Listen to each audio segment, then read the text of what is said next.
दूरदर्शन की ओर से मैं महेंद्र सुराना आप सभी का इस्तकबाल करता हूं और नमस्कार करता हूं हमारे लाखों लाख दर्शकों को जो इस कार्यक्रम को पिछले 22 वर्षों से सतत रूप से लोकप्रिय बनाए दे रहे हैं। जब हम प्रश्नोत्तरी की बात करते हैं तो इसका जो सामाजिक सरोकार है वो सिर्फ इतना है कि हम लोगों को इंक्विजिटिव बनाएं, जिज्ञासु बनाएं। एक आदमी में असीम संभावनाएं होती है, लेकिन कुछ लोग ऐसे होते हैं जो ऊंचाइयां प्राप्त करते हैं, हिमालय पर चले जाते हैं, चोटी पर पहुंच जाते हैं, और अधिकांश लोग ऐसे होते हैं जो इस जहान में आते हैं और बिना अपनी उपस्थिति दर्ज कराए यहां से प्रयाण कर जाते हैं। मेरा संबोधन है उन लोगों के लिए जो ध्यान नहीं धरते जब उनसे कोई बात कही जाती है। कहते हैं कि हार्ड स्किल्स अपनी जगह, 90% मार्क्स, 80% मार्क्स और उससे भी ज्यादा वो आपको सफलता नहीं दिलाएगी। वो तो एक परमिट है, एक लाइसेंस है इंटरव्यू की कुर्सी तक आपको पहुंचाने के लिए, because then you are having the minimum qualification necessary for that particular post और असाइनमेंट। तब वो लोग कौन हैं? सफलता आवश्यक रूप से जिनका वर्ण करती हैं वो लोग हैं जो सॉफ्ट स्किल्स में माहिर हैं, मोटिवेटेड हैं, कम्युनिकेशन स्किल्स है।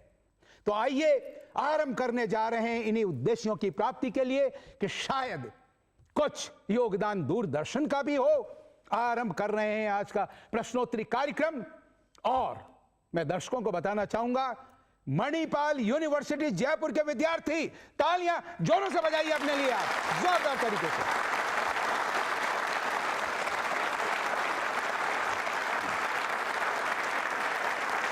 तो मेरा पहला सवाल, राजस्थान की जब बात करते हैं, आन बान और शान, यानी शौर्य का प्रतीक राजस्थान, और राजस्थान के शौर्य की जब बात चलती है तो महाराणा प्रताप। मेरा सवाल यह है, आपको यह बताना है 1576 सन के जून माह में 21 जून को साम्राज्यवादी बादशाह अकबर और स्वतंत्रता प्रेमी महाराणा प्रताप के मध्य एक युद्ध लड़ा गया जो विश्व प्रसिद्ध युद्ध है। आपको यह बताना है युद्ध का नाम और वह कितने दिनों तक या कितनी अवधि तक चला या लड़ा गया, बताइए और जीतिए पुरस्कार। बड़ा ही सरल सवाल है साहब, बड़ा ही सरल। जी बोलिए आप, छोटी सी बच्ची। यस, हल्दी घाटी एंड एक दिन में के लिए चला था। हल्दी घाटी और एक दिन तक। अच्छा, पुरस्कार तो पक्का। अब एक दिन में भी कोई बता सकते हैं? 24 घंटे होते हैं जी। 6 घंटे के लिए। 6 घंटे के लिए, तो बिल्कुल 6 घंटों के लिए। अब ये बता सकते हैं कितने बजे से कितने बजे तक? नहीं, सुबह, हाँ 8 से भी, सुबह 8 से 6 घंटे जोड़ दीजिए। हाँ तो 1 2 2 उधर मत देखिए, इधर देखिए। 2 ठीक है। शुभ नाम? अनुषा। अनुषा जी के लिए तालियां जोरों से बजाइए। लीजिए अनुषा जी। देखिए अनुषा जी ने बिल्कुल सही उत्तर दे दिया, और अनुषा जी के उत्तर आने के बावजूद भी मैंने थोड़ा सा ग्रिल क्यों किया? Because it's a model. Learning is a continuous process. At every moment, value addition is there for them only, जो ध्यान धरते हैं। Because इस सवाल में, इसके उत्तर में सप्लीमेंट्री जो क्वेश्चंस किए गए उनमें एक मॉडल छुपा हुआ है। वो क्या? अगर आपको उत्तर देना है तो आप ये मत दीजिए सिर्फ आपने क्या कहा, हल्दी घाटी युद्ध। भाई कितने दिनों तक? फिर तो फिर साहब 1 दिन। तो फिर कितनी अवधि में? तो साहब फिर 6 घंटे। तो फिर कितने बजे से? तो फिर सीधा हल्दी घाटी का युद्ध 6 घंटे, इतने बजे से इतने बजे तक। इस प्रकार से एग्जामिनेशन में हम लिखेंगे तो 100% मार्क्स आएंगे। अन्यथा हम कहेंगे फैकल्टी के जो मेंबर साहिबान हैं बड़े कैजुअल होते हैं, मेरा तो बहुत बढ़िया पेपर हुआ था, मैंने तो लिख दिया था, और 70% मार्क्स दे दीजिए। फैकल्टी मेंबर साहब के तालियां बजा लीजिए जोरदार तरीके से।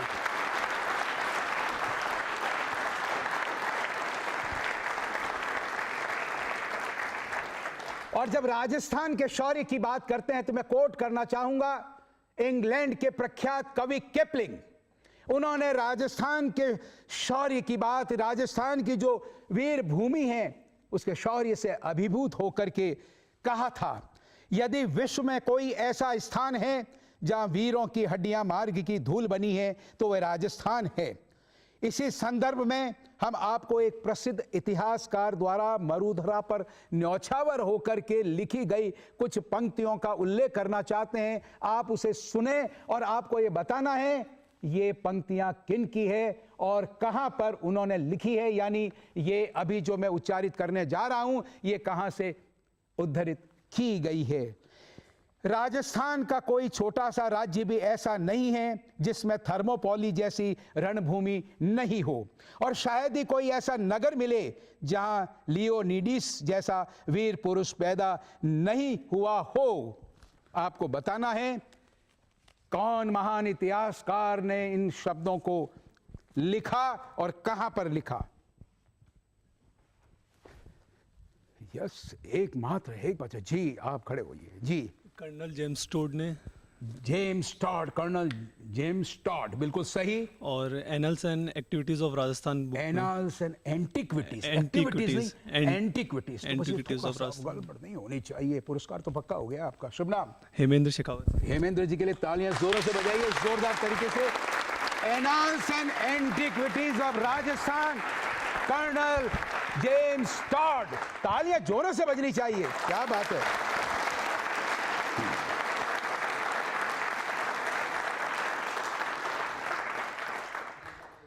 देखिए, अब एक दो सवाल जो मैंने पूछे उनको मिला करके एक सवाल पूछ रहा हूं।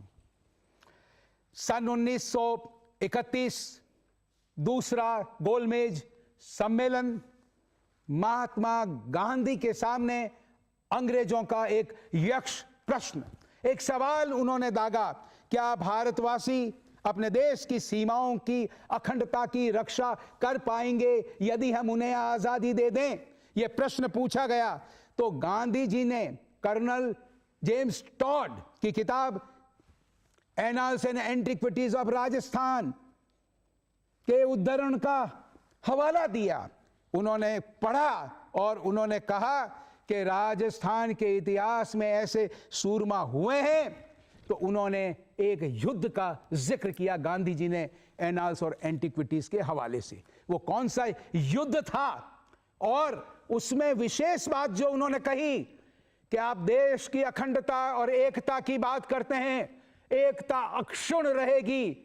उस युद्ध में विशेष रूप से आपको यह बताना है, दो वारिंग ग्रुप्स होते हैं। युद्ध था तो दो सेनाएं, तो एक सेना का सेनापति कौन और दूसरी सेना का सेनापति कौन, यानी नायक कौन, उनका सेनापति कौन, उसका नायक कौन, सेनापति कौन, बताइए। ये मैं थोड़ा कॉम्प्लिकेट करने की कोशिश कर रहा हूं क्योंकि फैकल्टी मेंबर साहिबान जैसा करते हैं। आपसे पूछ लूं साहब, you are member of the faculty, कोई बात नहीं, you have got every right. खड़े होइए साहब, बिल्कुल फरमाए। युद्ध था, हल्दी घाटी का युद्ध था। हल्दी घाटी का युद्ध, मैंने आपको पहले क्लू दिया कि मैं दोनों को मिक्स कर रहा हूं, तो युद्ध तो फिर बचा ही कौन सा। और जो महाराणा प्रताप की तरफ से जो लड़े थे वो थे मुस्लिम सेनापति थे। हाँ। और मीर कासिम नहीं, मीर कासिम तो, अरे साहब उसका नाम ही मत लीजिए। जब भारतीय इतिहास की बात करते हैं, स्वतंत्रता की बात करते हैं, तो मीर कासिम, अरे साहब क्या कहेंगे, घृणास्पद व्यक्तित्व। हकीम खान सूरी। तो चलिए, चूंकि आपने ये कह दिया, ये किन की तरफ से थे? महाराणा प्रताप की तरफ से। सही हो गया। और दूसरे जो सेनापति थे वो अकबर की तरफ से थे। हाँ, वो कौन थे? वो शायद हिंदू सेनापति थे। हाँ, शायद क्यों लगा रहे हैं आप? हाँ। हिंदू सेनापति थे। हाँ। और नाम, अरे वो पीछे से मत बोलिए ऐसे, वो आपको भी प्रॉम्प्ट कर रहे हैं। खुद तो नकल मारते ही हैं, लेकिन कहते मार साहब को भी आज मौका है, नकल के चपेट में ले ही लो। मान सिंह जी। आपका शुभ नाम? सनी डावर। सनी जी, तालियां जोरों से बजाइए। देखिए सनी साहब ने क्या करा कि उसमें से थोड़ा क्लू लिया। ये बिल्कुल स्पष्ट था, मैंने कहा इनमें से ही उत्तर है। तो युद्ध कौन सा? हल्दी घाटी, उसका जिक्र किया। एनाल्स और एंटिक्विटीज की जब बात आ गई और फिर कहा, तो आपको ध्यान धरना चाहिए, सीधा था, ये तो पढ़ा ही होगा, लेकिन हम क्या है विस्मृत कर जाते हैं। नॉलेज इज पेरिशेबल, तो चर्चा कीजिए, डिस्कस करते रहिए ताकि परमानेंट इम्प्रिंट हो जाए। तालियां बजाइए एक बार फिर आप सभी के लिए। आइए आपको दो लोक नृत्य सुनवाते हैं, नृत्य दिखाते हैं। आपको झूमना है, बिना चिंतित हुए हल्के फुल्के सवाल फिर पूछूंगा। सुने दत्त चित होकर के, मस्त हो जाए। फोक की बात यानी मस्ती की बात।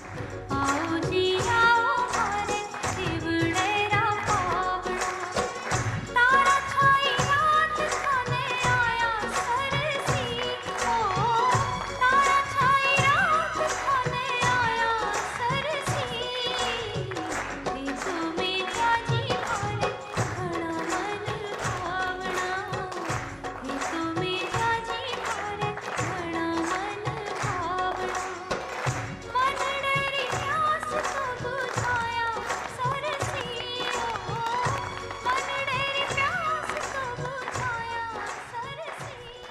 तो एक गीत तो ये हो गया, फिर एक नहीं अनेक और सुनाऊंगा आपको, ठीक है। अब आपको सिंपल ये सुनाना, क्योंकि त्रासदी ये है कि लोक गीतों के बारे में हम जानते कम है, सुनते बहुत हैं, और टाइटल जानते हैं, शीर्षक जानते हैं, लगता है हाँ सुना हुआ है, लेकिन उसका अर्थ क्या है। अब आपने सुन लिया, बड़ा ही सरल। इस बात को रेखांकित करने के लिए कि क्या ध्यान धरते हैं कि नहीं, बस बताना है क्या इल्तिजा कर रही है नायिका, क्या कह रही है अपने प्रियतम से। अब इतना तो मैंने कह ही दिया, अब तो एक पंक्ति बचती है, वो क्या कह रही है। जिसने गौर से सुना है, मैम आप डिसाइफर करना है जो कहा है उसने, बस वो होता क्या है, अपन झूमने में ही रह गए। मैंने कहा झूमिए, इतना सीरियस मत होइए, फिर पूछूंगा सवाल तो थोड़ा अटेंटिव। क्या कह रही, क्या शब्द थे। आवो जी आओ मारा हीवर डेरा पावना, तारा छाई रात। हाँ हाँ हाँ हाँ हाँ, आपको चलिए खड़े होइए। सर वो ये बोल रही है कि तुम मेरे दिल तुम्हें पुकार रहा है तो जल्दी से आइए, तुम्हारी राह देख रहा है दिल। बिल्कुल तुम्हारी राह देख रही हूँ, रात आ गई है, तारे छा गए हैं, खड़ी हूँ इंतजार कर रही हूँ।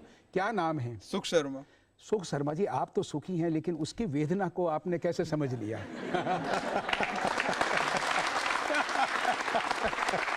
लीजिए तालियां जोरों से बजाइए सुख साहब के लिए, जोरदार तालियां बजनी चाहिए।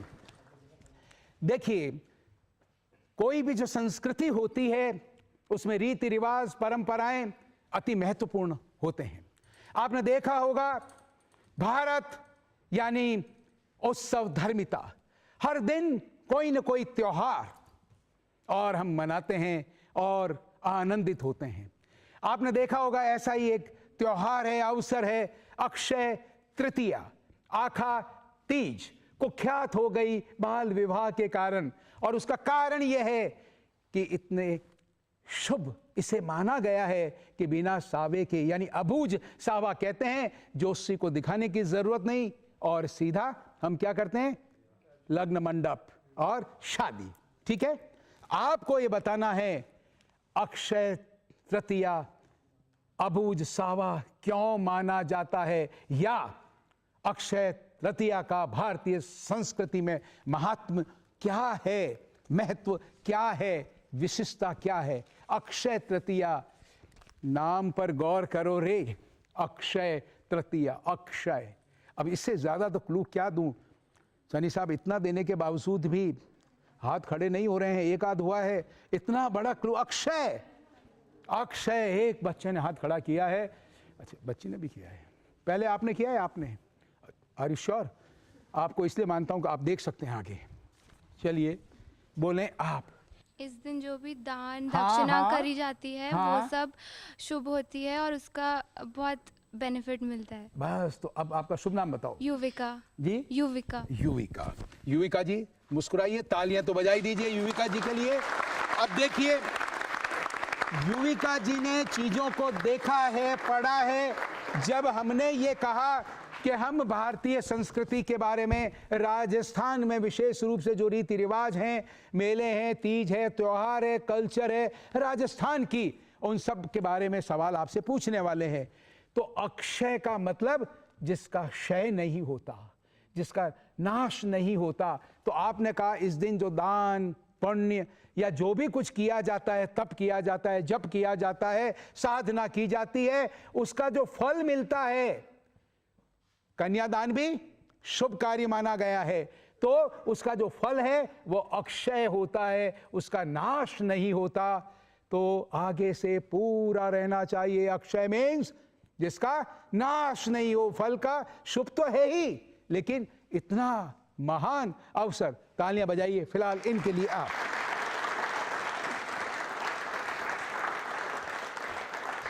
लोकवाद्य, राजस्थान में बहुप्रचलित एक लोकवाद्य से आपको रूबरू करवा रहे हैं। इसे देखें, पूछूंगा 2-3 सवाल, बड़ा ही लिबरली उत्तर दूंगा। देखिए, अंदाजा लगाइए, उत्तर वैसे ही दे देंगे आप।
तो बताएं, एक तो इस लोक वाद्य यंत्र का नाम क्या है? एक, यस सर रावणत्ता। रावण हत्ता। वाह, आपका शुभ नाम? आदित्य कुमावत। आदित्य कुमावत। क्या बात है, क्या बात है, क्या बात है, बिल्कुल सही, बिल्कुल सही, बिल्कुल सही, रावण हत्ता।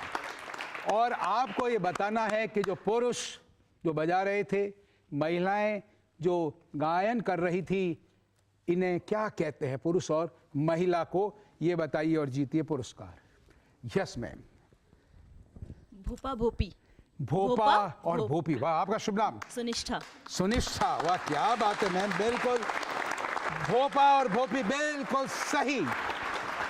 तालियां जोरों से बजाइए।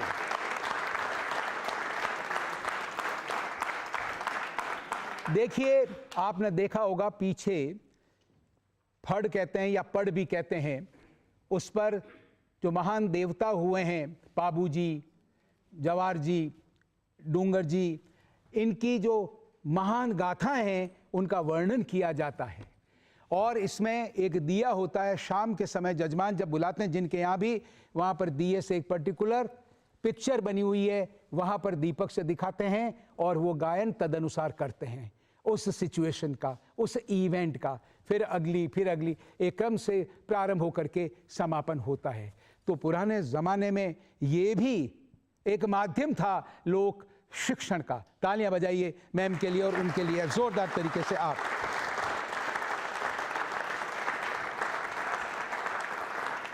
पहले तो आपको ये बताना है कि जयपुर की स्थापना कब हुई। एक सवाल, वेरी गुड, ये हाथ खड़े होने चाहिए। पहला तो सवाल ये, और फिर अलग सवाल पूछूंगा कि जयपुर की स्थापना से पहले ही जयपुर में वो कौन सी बस्ती है जो आज भी विख्यात है, जो बस गई थी, वो बताना है और जीतना है पुरस्कार।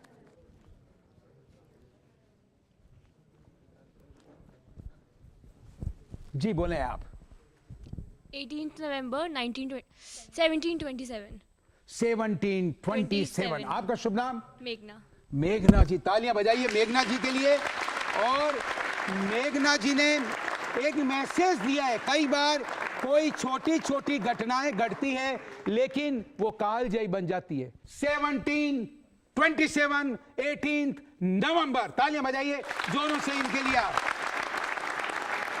अब एक पुरस्कार और आपको ये बताना है, जयपुर की वो विख्यात बस्ती कौन सी है जो, मैम आपको पूछ लूं? पड़ोसनों को पूछा तो फिर पूछ ही लूं, है? चलिए खड़ी होइए आप। जी ब्रह्मपुरी ब्रह्मपुरी श्योर यस कोई नो ऑप्शन है करेक्ट है ही आपकी स्माइल बता रही है शुभ नाम ऑप्शन डॉक्टर टीना आप कुछ कह रही थी कोई ऑप्शन है ही नहीं सर ऑप्शन है ही नहीं आप क्या कर लोगे मिस्टर एंकर वाह ये कॉन्फिडेंस होना चाहिए तालियां जोरों से बजाइए थैंक यू वेरी मच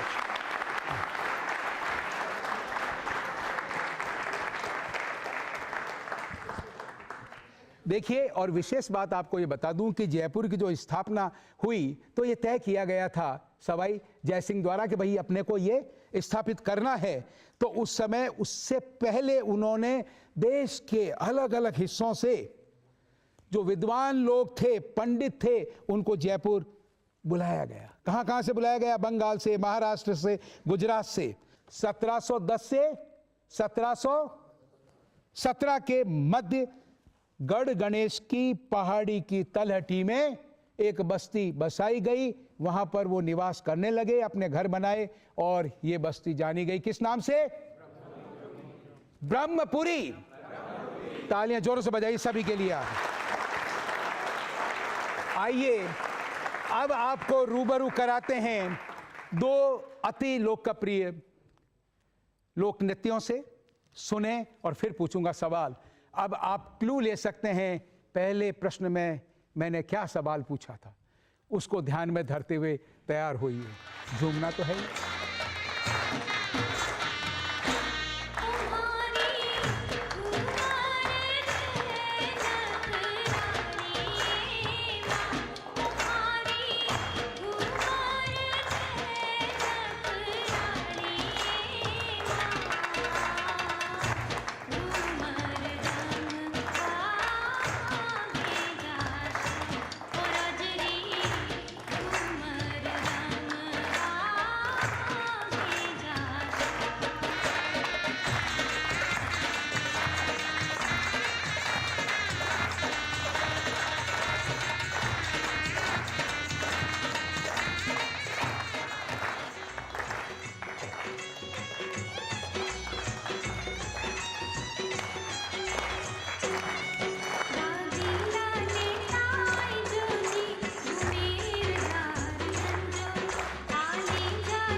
अब 3 सवाल और एक एक क्रम से मैं पूछूंगा पहला सवाल ये नृत्य जो था पहले वाला वो किस नाम से जाना जाता है ये बताना है ये तो है एलिजिबिलिटी और हां तो हाथ नीचे क्यों कर रहे हैं बी एलिजिबल और उसके बाद में एक सवाल और पूछूंगा उत्तर आने के बाद उसी शब्द से मैं चलिए 2 सवाल और है ताकि फिर पूरा हो जाएगा कि मैंने किसी को नहीं तो आप ये सोचेंगे दुभांत क्यों डिस्क्रिमिनेशन हो ही नहीं सकता और जब महिलाओं की बात हो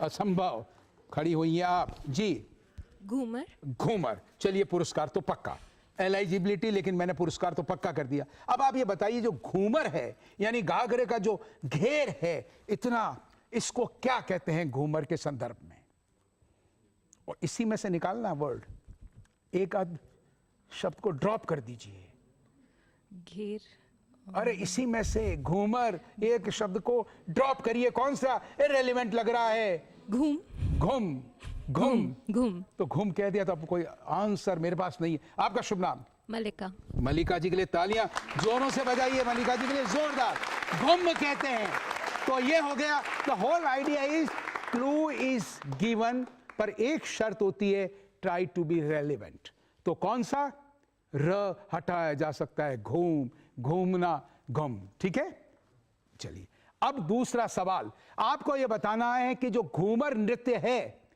वो राजस्थान का एक प्रदेश और एक प्रदेश और था जो अब पाकिस्तान में है पहले तो इंडिया में ही था आपको बताना उन दोनों प्रदेशों का नाम भारत का और पाकिस्तान का। वो कौन कौन से प्रांत हैं, राज्य हैं जहां मूल रूप से ये पारंपरिक रूप से घूमर प्रचलित था। सबसे पहले आपको, यस, खड़े होइए आप। जैसलमेर एंड लाहौर। नहीं नहीं नहीं, जैसलमेर नहीं।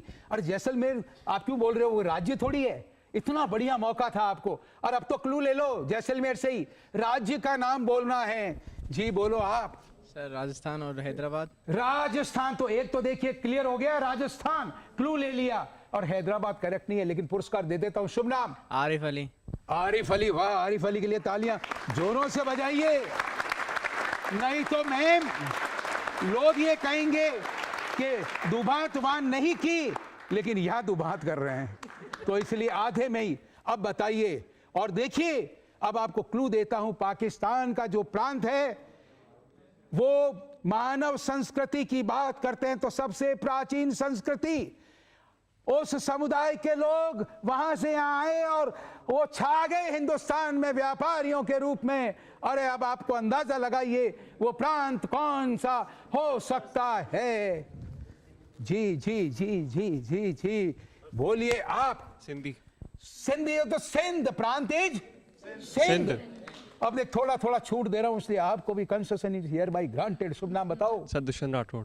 जी दुष्यंत राठौड़। सुशांत राठौड़। दुष्यंत। दुष्यंत, वाह, दुष्यंत जी के लिए तालियां जोरों से बजाइए, जोरदार तरीके से। और एक सवाल और, चलिए तीसरा। मैंने ये कहा था, आपने देखा होगा घुमेरदार लंजो, घुमेरदार लंजो। तो ये घुमेरदार लंजो में नायिका क्या कामना कर रही है अपने प्रियतम से, क्या इल्तिजा कर रही है? खड़ी हुई है आप जी। वो उन्हें बोल रही थी कि उनके लिए एक जो घेर वाला, हाँ, लहंगा घेर लेके वाला, आए। घुमेर वाला क्या? जो लहंगा लेकर आए, लेके आइए, जिनमें बहुत सी कलियां हो, बहुत बड़ा घेर हो, वो लेकर के आइए। और बाकी फिर और भी चीजें कहती है कि ये भी लाना, ये भी लाना, वो भी लाना, वो भी लाना। वाह, क्या बात है। जयपुर से चुंदड़ी लाना, कोटा से गोटा लाना, अरे मेरे पायल भी लाना, और रतन जड़ा देना, नगीने जड़ा देना, इत्यादि इत्यादि।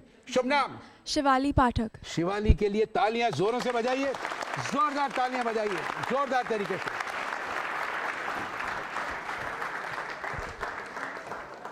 देखिए, जब शौर्य की बात करते हैं, राजस्थान की बात करते हैं, तो कई ऐसे अवसर आए, ऐसी घटनाएं हैं जिनका जब हम स्मरण करते हैं तो अपने आप को गौरवान्वित अनुभव करते हैं। मेरा सवाल है, आपको यह बताना है कि महान सिकंदर के बाद दुर्गम रेगिस्तान और पहाड़ी दर्रों वाले देश अफगानिस्तान में विजय पताका फहराने वाला महान नायक और योद्धा कौन? ऐसा नहीं, ऐसा नहीं साहब, जब किया है तो आपसे अपेक्षा। ठहरिए साहब जी, बोलिए आप। महाराणा प्रताप। सेना नायक, वो सेना नायक था। अब आप ठहरिए, ठहरिए। मान सिंह जी। मान सिंह जी, वाह, क्या बात है। शुभ नाम? मुस्कान। मुस्कान जी, मुस्कुराइए, ठाका लगाइए, क्या बात है। जी जी, बिल्कुल सही। अकबर के सेना नायक, आमेर के राजा 19 जुलाई 1559 सेना नायक बन करके गए और कबीलों को, कबीले जितने आते गए सबको जीत करके विजय पताका फहराई। सम्मान में तालियां बजाई श्रद्धा के रूप में, और आपके लिए, मुस्कान जी के लिए भी। आइए, बड़ा ही सरल सवाल, आपने कई बार देखा होगा, कई मंचों पर देखा होगा, ये गौरव की बात है। शारीरिक कौशल से परिपूर्ण एक नृत्य, देखें इसे आप और फिर बताना इसका नाम।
एक बड़ा ही सरल सवाल, आपको ये बताना है कितनी जबरदस्त लयकारी।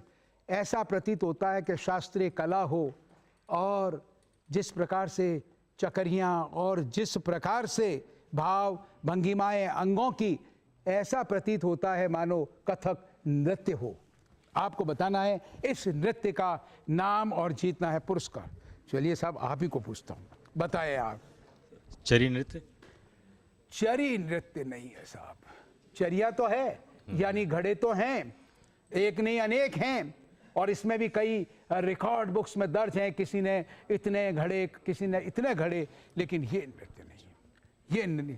मैम आपको पूछा है तो पहले तलाश लें कुछ और यस, उधर से एक हाथ, यद्यपि आपको पहले पूछा गया था, सारंगी आपने उत्तर बताया था रावण हत्या के लिए शायद, है ना? हाँ, अब बताएं साहब। ये जी हांडी, अच्छा आपने सोचा भाई चेरी की जगह थोड़ा हांडी, थोड़ा परिमार्जित नहीं, लेकिन मैं तो बड़ा लिबरल हूं, अगर चेरी हांडी कह देते हांडी को चेरी तो मैं यस कर देता। जी सर कालबेलिया? कालबेलिया नहीं, कहाँ जी कालबेलिया।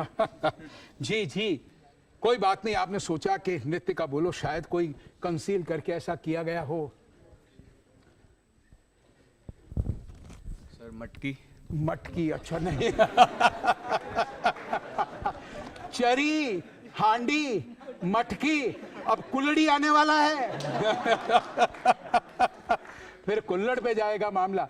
देखिए, भावों को पढ़िए। अब देखिए, हाथ खड़े करिएगा, मैंने क्लू दे दिया है, बस इसी से जुड़ा हुआ नाम है। एक आध शब्द और जोड़ दीजिए, आपको तो घटाना था, इसमें मैंने कहा है भावों पे जाइए, बस एक शब्द जोड़ना है। छोट ऐसा नहीं, जो ट्राई करे, सुना हुआ है कई बार नाम। जी खड़े हों। भौरी नृत्य? भंवरी नहीं, अरे ऐसे नहीं, हाथ खड़े करिए जब कोई कर ही नहीं रहा है, फिर गलती क्यों करें, डिस्क्वालीफाई क्यों हो, कई बार रस्टिकेट भी कर देते हैं आप। अरे अब तो बड़ा सरल। हाँ, जी। भाव नृत्य? भाव नहीं, अब याद करिए क्या कहते हैं, बस भाव आगे, भावना नहीं, बस मात्राओं को इधर उधर। जी खड़े हो। भंपक? जी भंपक नहीं, भंपक नृत्य नहीं। भपंग नहीं, वो वाद्य यंत्र, उस पर भी सवाल पूछेंगे आप। अरे ये तो बड़ा सरल कर दिया मैंने। भंवर नहीं। भरतनाट्यम नहीं। भौरी नृत्य? जी भंवरी नहीं। अब बस आखिरी बार, चलिए खड़े होइए आप। सर भंवर नहीं। चलिए एक बार आ जाता हूं, आपने दोनों हाथ खड़े कर दिए अपना क्लेम स्टेक करने के लिए। खड़े हो आप। जी भंवरा नहीं, भंवरा नहीं। भंवरा भंवरी में तो मैं ट्रू लिबरल हूं जी। भवोर नहीं, भवोर नहीं। मैम आपने हाथ खड़ा किया था? नहीं किया था, अच्छा पहली बार किया था। भवाई नृत्य, भवाई। अरे भाव का भवाई सुना है ना, जोरदार बजाइए तालियां।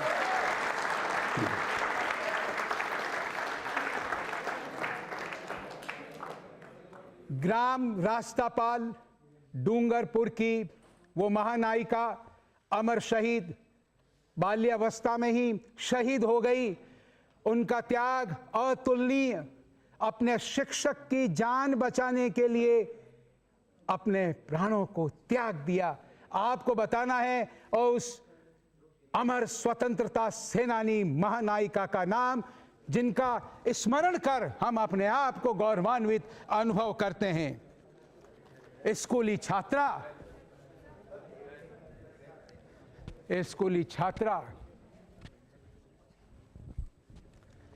जी बोले आप। कालीबाई? क्या साहब उत्तर में गलती है कुछ?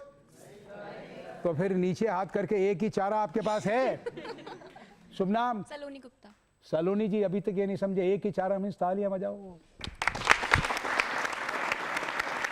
जी क्या बात है, तालियां जोरों से बजाइए।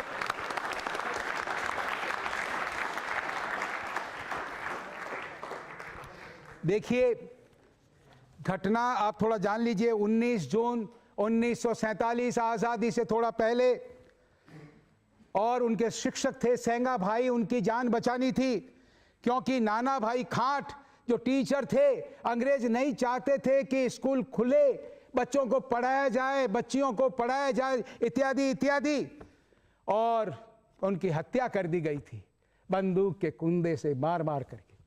और फिर वो सेंगा भाई को भी ले जा रहे थे तो उनकी जान बचाने के लिए, क्योंकि जीप के पीछे बांध दिया गया था रस्सी से उनको। स्कूली छात्रा, उसने देखा मेरे माट साहब खेत में काम कर रही थी, पास में स्कूल में हंसिया था हाथ में, दौड़ी और रस्सी को काट दिया, और अंत तो गतवा उसे घसीटा गया और उसकी हत्या कर दी गई। तालियां बजाइए श्रद्धा के रूप में सम्मानित कालीबाई के लिए।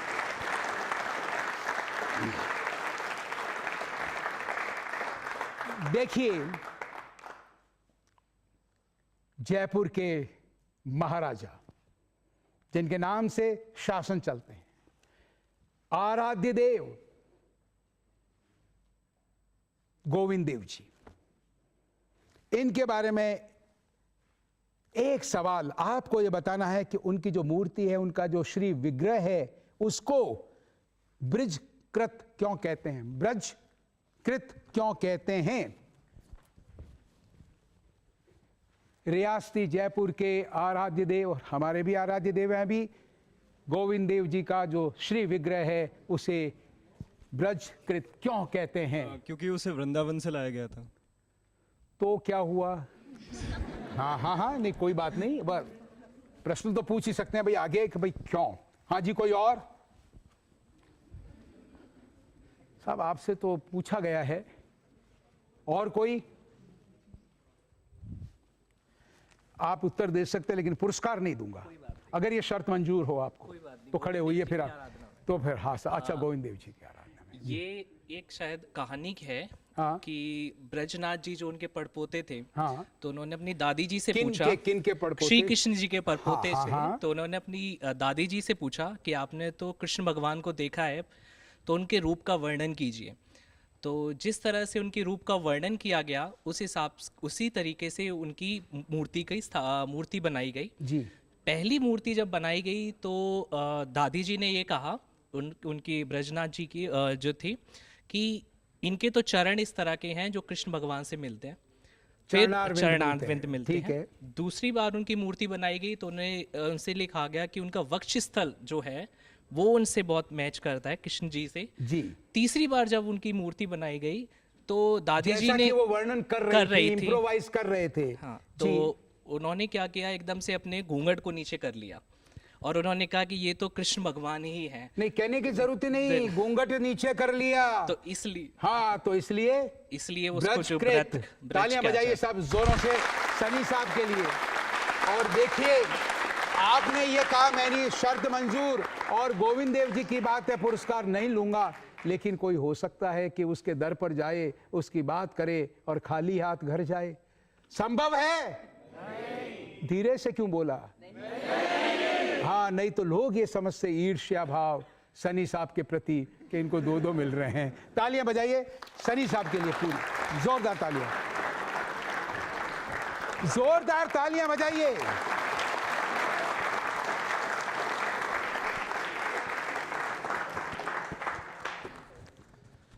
कुल कितनी आरतियां गोविंद देव जी के होती हैं उस क्रम में बता दें और जीतिए पुरस्कार। कुल कितनी आरतियां बताइए और जीतिए पुरस्कार। जी, खड़े होइए आप जी। मंगला आरती, देव आरती, देव, मंगला आरती, हाँ। धूप आरती, धूप, बिल्कुल, श्रृंगार आरती, भोग आरती, ग्वाल आरती, संध्या आरती, शयन आरती। तो कुल कितनी हो गई? 7।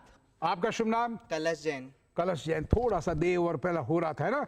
वाह वाह वाह, तालियां जोरों से बजाइए, जोरदार तरीके से। बिल्कुल सही आपने, बिल्कुल सही।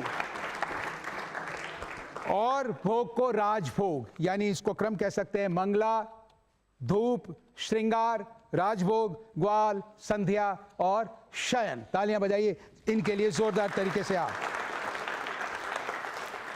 देखिए, जब कार्यक्रम की समाप्ति होती है तो आमतौर पर एक नृत्य प्रस्तुति, कोई भी संस्थान हो, एजुकेशनल इंस्टीट्यूशन हो, कल्चरल एलिमेंट एक आवश्यक चीज होती है। तो आइए, कितनी कड़ी मेहनत की है इन्होंने, तालियां बजाइए इस नृत्य प्रस्तुति के लिए आप।